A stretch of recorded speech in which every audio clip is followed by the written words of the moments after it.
चंद्रभागारे सूर्यंकर प्रथम किरण पड़ी था। यार अनेक रहस्य मध्य रही।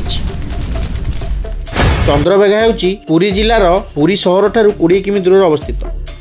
यह एक पर्यटन स्थली। कौन आपण जानिछंती एही पर्यटन स्थलीर अनेक रहस्य लुचि रही। कुहा जाए एही स्थान रे बुड़ पकाइले कुष्ठ रोगर संपूर्ण निराकरण होता है।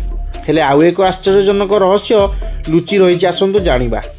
पौराणिक कथा अनुसार जेतबळे इंद्रसभा चली थाए सेतबळे सूर्यदेव मदन को अपमानित करथिले।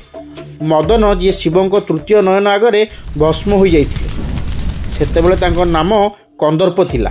पर जन्म रे मदन रूपे जन्म हेले। सेही कथा को नहीं सूर्यदेव मदन को इंद्रसभा रे अपहास करथिले। मदन रागी जाई सूर्यदेवता को उचित शिक्षा देवा पई उचित समय रे पंचशर छाड़िथिले। जहा फल रे सूर्यदेवता को काम शक्ति जागृत होइथिला। काम लोभरे जड़े 7 वर्षर सुंदरी बालिका चंद्रभागा पछरे पड़ते। चंद्रभागा निजक बंचाइबा जाई समुद्र रे बुड़ी निजक मारी देइथिले। तेणु सही स्थान को चंद्रभागा बोली कहा जाए। सुंदरी बालिका चंद्रभागा मृत्यु पर सूर्यदेव पाश्चाताप करी सेहीठारे बुड़ी जाइथिले एवं प्रतिदिन सेहीठारे उदय हुअन्ति। चंद्रभागा त्याग पई माघ सप्तमी दिन सेठारे एक पवित्र उत्सव पालन हुए। एही उत्सव रे बहुत लोक बुड़ पकाई थांती और सूर्य देवता को दीप अर्पण करती। यह करने द्वारा कोटि पुण्य और समस्त रोग आरोग्य होता है।